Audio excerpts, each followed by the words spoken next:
Welcome friends, ये हमारी video number 1 class 12 computer science with Python series के लिए। और अब हम स्टार्ट कर रहे हैं एक नई video series class 12 Python computer science के लिए। और इस वीडियो सीरीज़ के अंदर जितने भी हमारे टॉपिक्स हैं उनको हम डिटेल में यहाँ पे समझेंगे और चैप्टर वाइज फॉर्म में हम यहाँ पे समझेंगे। तो जो की पॉइंट्स हैं वो तो हम यहाँ पे समझने वाले हैं, जो थ्योरेटिकल पार्ट है या जो कॉन्सेप्चुअल पार्ट है। और साथ ही में हर वीडियो के डिस्क्रिप्शन बॉक्स में आपको उस वीडियो के कंप्लीट नोट्स भी मिलेंगे और साथ में कुछ क्वेश्चंस भी मिलेंगे प्रैक्टिस के लिए। तो स्टार्ट करते हैं। सबसे पहले हम यहाँ पे देखने वाले हैं चैप्टर नंबर 1 को, यानी कि पाइथन रिवीजन टूर को। और ये जो हमारा चैप्टर है ये आता है आपका unit number 1 computational thinking and programming के अंदर। अब देखिए, ओवरऑल जो हमारा पेपर होता है 70 मार्क्स का थ्योरी का जो पेपर है, उसमें जो वेटेज है वो सबसे ज़्यादा इसी यूनिट का है। क्योंकि देखिए, ओवरऑल जो 70 मार्क्स का आपका है उसमें से के जो 40 मार्क्स हैं वो तो केवल इसी यूनिट से आते हैं। यानी कि सबसे बड़ी और सबसे इंपॉर्टेंट यूनिट जो हमारी है वो कंप्यूटेशनल थिंकिंग एंड प्रोग्रामिंग ही है। तो स्टार्ट करते हैं सबसे पहले जो हमारा चैप्टर नंबर 1 है पाइथन रिवीजन टूर का। अब देखिए, पाइथन रिवीजन टूर जो है ये कि इस चैप्टर के अंदर हमने पढ़ना है जितनी भी चीज़ें हमने क्लास 11th में सीखी थी। यानी कि क्लास 11th के जितने भी टॉपिक्स हैं उन्हीं का हमने रिवीजन यहाँ पे करना है। तो स्टार्ट करते हैं। सबसे पहले इंट्रोडक्शन यहाँ पे देख लेते हैं। सबसे पहले इंट्रोडक्शन यहाँ पे हम देखते हैं। तो इंट्रोडक्शन पार्ट के अंदर देखिए, पाइथन सिंपली एक आपकी प्रोग्रामिंग लैंग्वेज है या एक जनरल पर्पस प्रोग्रामिंग लैंग्वेज है। और इस लैंग्वेज को जो आपका डेवलप किया था वो किया था गाइडो गाइडो वैन रसम ने इसको डेवलप किया था आपका 1991 के अंदर। तो काफ़ी बार 1 मार्क्स में एमसीक्यू में इस तरीके के क्वेश्चन पूछे जाते हैं कि पाइथन को डेवलप किसने किया था या इन्वेंट किसने किया था। तो ये आपका किया था गाइडो वैन रसम ने 1991 के अंदर। देखिए, इस वीडियो के जो कंप्लीट नोट्स हैं वो तो आपको डिस्क्रिप्शन बॉक्स में मिल जाएंगे और साथ ही में कुछ क्वेश्चंस भी आपको वहाँ पे मिलेंगे प्रैक्टिस के लिए, जिनकी प्रैक्टिस आप कर सकते हैं। नेक्स्ट देखिए, गाइडो वैन रसम ने 1991 में इसको डेवलप किया था। और इसकी जो मेन एप्लीकेशंस हैं उसमें आपका आ जाता है एप्लीकेशन डेवलपमेंट। एप्लीकेशन हम यहाँ पे डेवलप कर सकते हैं, भले वो डेस्कटॉप एप्लीकेशन हो, वेब एप्लीकेशंस हो, वो सभी यहाँ पे डेवलप हो सकती हैं। साथ ही में ये आपका डेटा विजुअलाइजेशन के लिए यूज़फुल है। डेटा विजुअलाइजेशन हम यहाँ पे कर सकते हैं क्योंकि इसके अंदर देखिए पाइथन में काफ़ी इनबिल्ट लाइब्रेरीज काफ़ी अच्छी हैं। तो डेटा विजुअलाइजेशन के लिए एक लाइब्रेरी है मैट प्लॉट लाइब्रेरी यहाँ पे है, जो कि आपका प्लॉटिंग में यूज़फुल होती है। अलग अलग टाइप के चार्ट्स आप वहाँ पे बना सकते हैं, जैसे पाई चार्ट है, बार चार्ट है, तो उनको आप वहाँ पे क्रिएट करेंगे। तो इसके जो एप्लीकेशंस हैं इसमें एप्लीकेशन डेवलपमेंट आ जाता है, डेटा विजुअलाइजेशन आ जाता है। इसके अलावा मशीन लर्निंग यहाँ पे हम कर देख सकते हैं। मशीन लर्निंग में ये हमारी यूज़फुल है। इसके अलावा एक इसमें अगर आप चाहें तो अगर आप ग्राफिकल यूज़र इंटरफेस एप्लीकेशन बनाना चाहें या जीयूआई एप्लीकेशन अगर आप बनाना चाहें तो उसको भी आप बना सकते हैं। उसके लिए आपकी जो लाइब्रेरीज यहाँ पे हैं, जैसे मैटप्लॉटलिब है, ऐसी अगर हमको जीयूआई एप्लीकेशंस बनानी है, जीयूआई एप्लीकेशंस अगर हमको बनानी है तो इसके लिए भी यहाँ पे एक लाइब्रेरी आती है टीके इंटर। तो ये एक लाइब्रेरी है जिसको सिंपली हम इंस्टॉल करके हम ग्राफिकल यूज़र इंटरफेस या जीयूआई एप्लीकेशंस को क्रिएट कर सकते हैं। इसके अलावा और भी लाइब्रेरीज हैं, जैसे नमपाई है, साईपाई है, तो ये सभी इसकी इनबिल्ट लाइब्रेरीज हैं। इसके अलावा इसके जो और भी एप्लीकेशंस हैं उसमें आपका एआई यहाँ पे आ जाता है, यानी कि आर्टिफिशियल इंटेलिजेंस के अंदर भी यहाँ पे हमको हेल्प करता है। तो ये कुछ इसके यहाँ पे एप्लीकेशंस हो गए। इसको डेवलप किया था गाइडो वैन रसम ने। और ये एक इंटरप्रेटेड लैंग्वेज है, यानी कि इसका जो ट्रांसलेशन है, जो सोर्स कोड हम लिखने वाले हैं पाइथन के अंदर, उसको मशीन कोड या बाइनरी कोड में कन्वर्ट करने के लिए हमको एक इंटरप्रेटर की ज़रूरत पड़ती है। तो एक इंटरप्रेटेड लैंग्वेज है और इसमें हम इंटरप्रेटर का यूज़ करते हैं। अब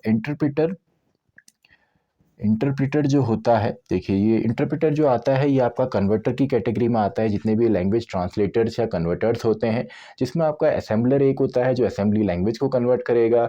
इसके अलावा कंपाइलर एंड इंटरप्रेटर आपके यूज़फुल होते हैं हाई लेवल को लो लेवल में कन्वर्ट करने के लिए। अब जो इंटरप्रेटर है ये आपका लाइन बाय लाइन कोड को आपका कन्वर्ट करता है, यानी कि सिंगल लाइन को रीड करेगा, देन उसको जो सोर्स कोड है उसको आपका बाइनरी कोड में कन्वर्ट करता है, तो लाइन बाय लाइन। लेकिन जो हमारा कंपाइलर है वो पूरे कोड को एक ही बार में कन्वर्ट करता है। अब लाइन बाय लाइन से फ़ायदा ये होगा कि जब आप डिबगिंग करेंगे या जब आपके कुछ अगर सोर्स कोड में कोई एरर आती है तो जब तक उसमें एक लाइन एग्जीक्यूट नहीं होती तो नेक्स्ट लाइन में आपका जो फ्लो है या जो एग्जीक्यूशन है या कंट्रोल है वो नहीं जाता है। तो इसमें डिबगिंग काफ़ी आसान हो जाती है। तो इंटरप्रेटेड लैंग्वेज है। और इसके अलावा इसका जो एक्सटेंशन है, काफ़ी बार एग्जाम में एक्सटेंशन भी 1 मार्क्स में MCQ में पूछा जाता है, वो है .py। यानी कि जितनी भी इसकी फाइल्स हैं वो सभी हमको उसको एंड करना है या उसे हमें सेव करना होता है .py एक्सटेंशन से। तो इस तरीके से कुछ बेसिक क्वेश्चन इनसे हमारे बन सकते हैं। इसके अलावा नेक्स्ट जो हमारा टॉपिक है वो है आपका पाइथन कैरेक्टर सेट। पाइथन का कैरेक्टर सेट क्या होगा? देखिए, हर एक लैंग्वेज का एक कैरेक्टर सेट होता है या एक सिंबल्स का सेट होता है। तो पाइथन का कैरेक्टर सेट क्या होगा? जैसे इंग्लिश लैंग्वेज है तो इंग्लिश लैंग्वेज को अगर हमने लिखना है तो उसके कैरेक्टर सेट में जितने भी अल्फ़ाबेट्स हैं या जो लेटर्स हैं, अपर केस हों लोअर केस हों, वो आ जाते हैं। जितने भी पंचुएटर्स हैं वो उसमें आ जाते हैं। जैसे आपका फुल स्टॉप है, कॉमा है, कोलन है, तो ये सब इंग्लिश लैंग्वेज में आते हैं। और साथ ही में उसके ऊपर से हम उसमें ग्रामर ऐड करते हैं ताकि हम करेक्टली इंग्लिश लैंग्वेज को लिख सकें। वैसे ही यहाँ पे जो पाइथन का कैरेक्टर सेट है इसके अंदर भी कुछ आपके पार्ट्स हैं, जिससे सबसे पहले इसके अंदर आपके जितने भी अल्फ़ाबेट्स हैं वो आते हैं। और इसके कैरेक्टर सेट्स के अंदर मेनली यहाँ पे इंग्लिश प्लस मैथ्स को मैं लिख सकता हूँ, यानी कि इंग्लिश प्लस मैथ्स की बेसिक प्रॉपर्टीज़ ही यहाँ पे यूज़ की गई हैं इसके कैरेक्टर सेट को बिल्ड करने के लिए। तो इसमें अल्फ़ाबेट्स आ जाते हैं A to Z एंड आपका A to Z lower case के अंदर भी। इसके अलावा इसमें नंबर्स या डिजिट्स आ जाते हैं जो कि आपका 0 to 9 है। स्पेशल सिंबल्स इसमें आ जाते हैं, कॉमा है, कोलन है, कोई ब्रैकेट्स हैं, तो ये सभी इसके अंदर आएंगे स्पेशल सिंबल्स के अंदर। तो स्पेशल सिंबल्स इसको मैं यहाँ पे बोल देता हूँ। इसमें सभी जितने भी आपके यहाँ पे कॉमा है या कोलन है, ब्रैकेट हैं अलग अलग टाइप के, ये आते हैं। इसके अलावा पाइथन कैरेक्टर सेट के अंदर यूनिकोड या आस्काई कोड के अंदर जितने भी सिंबल्स हैं वो सभी आपका पाइथन जो है सपोर्ट करता है। यानी कि आस्काई कोड या आस्की कोड और एंड जो यूनिकोड है उसके सभी कैरेक्टर्स को ये सपोर्ट करता है। यूनिकोड को भी ये सपोर्ट करता है। आस्काई यानी कि American standard code for information interchange, आपने क्लास 11th में इसको पढ़ा होगा, जो कि एक 7 बिट कोड है। तो उसके अंदर जितने भी सिंबल्स हैं या कैरेक्टर्स हैं उनको भी ये सपोर्ट करेगा एंड यूनिकोड के अंदर भी ये सपोर्ट करता है, भले वो UTF-8 हो, 16 हो या 32 हो। तो आई होप आपको बेसिक्स यहाँ पे समझ में आए होंगे। ये तो इसका बेसिक पार्ट है, इंट्रोडक्शन हो गया एंड साथ ही में पाइथन कैरेक्टर सेट। अब हम बात करते हैं कि पाइथन का जो बेसिक यहाँ पे फंडामेंटल्स हैं या सबसे छोटी यूनिट कौन सी होती है जो आपका बेसिक बिल्डिंग ब्लॉक है जिनको मिलके एक पाइथन का स्ट्रक्चर तैयार किया जाता है। तो यहाँ पे देखिए सबसे पहले टॉपिक आ जाता है आपका टोकन का। तो टोकन को हम यहाँ पे लेक्सिकल यूनिट भी कहते हैं, लेक्सिकल यूनिट भी इसको बोला जाता है, कई बार एग्जाम में आ सकता है। या इसके अलावा टोकन को स्मॉलेस्ट यूनिट भी कहा जाता है या smallest unit in a program. Smallest unit in a program आपका क्या होता है? टोकन होता है। तो इस तरीके से कई बार MCQ में पूछा जाता है कि स्मॉलेस्ट यूनिट एक प्रोग्राम की कौन सी है एंड उसमें आपको टोकन वहाँ पर अगर आपको ऑप्शन में मिलता है तो वो आपने लिखना है।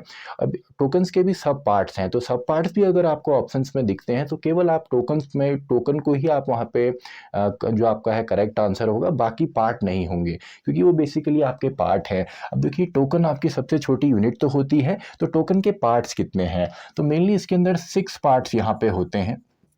और कोई भी पाइथन का प्रोग्राम है उसका अगर हम स्ट्रक्चर तैयार करें तो इन्हीं 6 पार्ट्स की मदद से ही वो बनता है, जिसमें सबसे पहले आपका आ जाता है कीवर्ड्स।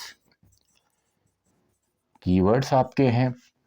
उसके बाद आइडेंटिफायर्स आपको यहाँ पे मिलेंगे, आइडेंटिफायर्स है। उसके बाद लिटरल्स है, लिटरल्स आपको यहाँ पे मिलेगा। ऑपरेटर्स आपको यहाँ पे देखने को मिलेंगे, तो ऑपरेटर्स भी हैं। इसके अलावा पंचुएटर्स हैं एंड फाइनली जो पाइथन के इनबिल्ट चीज़ें हैं वो आपको यहाँ पे मिलेगा। जो पाइथन के इनबिल्ट हैं या इनबिल्ट फंक्शंस जो हैं वो आपको मिलेंगे। तो देखिए keyword, identifier, literal, operator, punctuator and inbuilt जो हैं या इनबिल्ट फंक्शंस, इनको हम बोल सकते हैं। तो शॉर्ट फॉर्म में इसको अगर मैं लिखूं तो इसको मैं बोल सकता हूँ किलोपाई। यानी कि आपका keyword, identifier, literal, operator, punctuator and आपका जो इनबिल्ट होते हैं।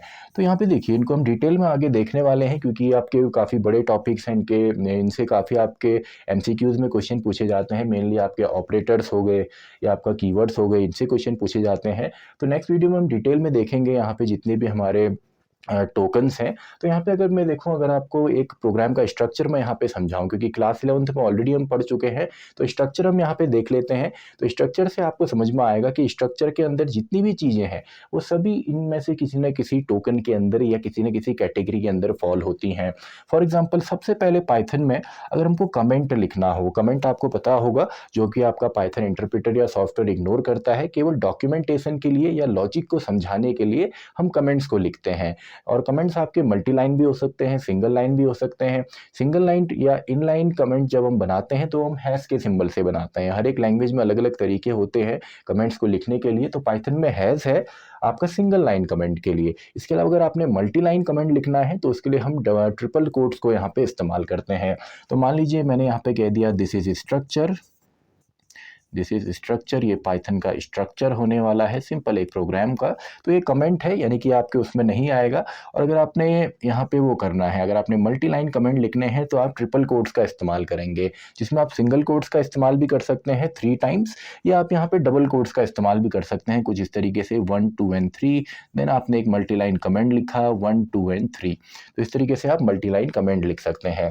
इसके बाद मान लीजिए 10 एंड देन मैं प्रिंट यहाँ पे दे देता हूँ ए को, एंड फाइनली एक लूप में यहाँ पे चला देता हूँ फॉर एक्स इन रेंज, और इसको हम यहाँ पे बोल देते हैं 1, 10, यानी कि 1 to 9 ये आपका लूप चलने वाला है। प्रिंट हम कर देते हैं एक्स को।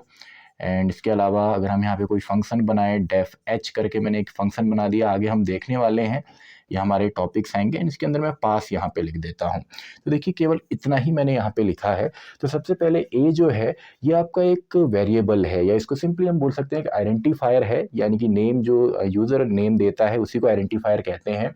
इसके अलावा कीवर्ड्स इनबिल्ट जो हमारे कीवर्ड्स होते हैं जिनका हम यूज़ करते हैं, जैसे इफ़ है, एल्स है, ब्रेक है, लिटरल्स यानी कि कांस्टेंट वैल्यूज़ जो लैंग्वेज में यूज़ होंगी, ऑपरेटर्स जो कि ऑपरेशंस को परफॉर्म करेंगे। इन टॉपिक्स को हम डिटेल में समझने वाले हैं अभी।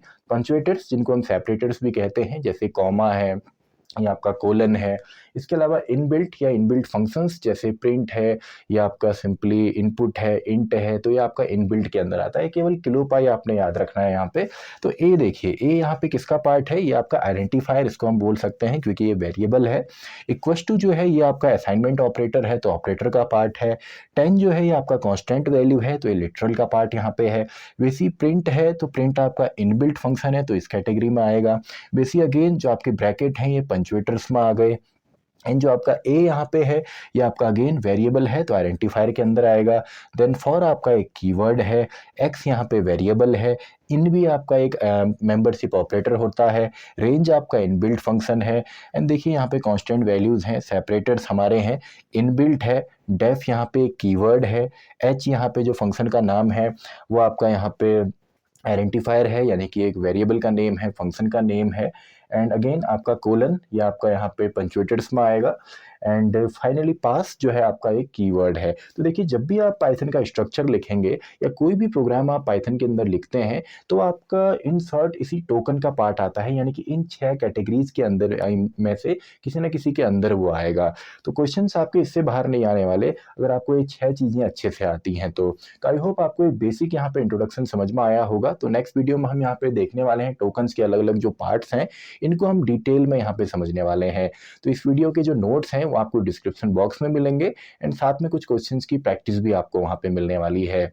और पूरी जो प्लेलिस्ट है उसका लिंक भी आपको डिस्क्रिप्शन बॉक्स में ही मिलेगा। तो इसी के साथ हमारी ये वीडियो भी खत्म होती है, वीडियो नंबर 1। तो मैं मिलता हूँ आपसे अगली वीडियो में, वीडियो नंबर 2।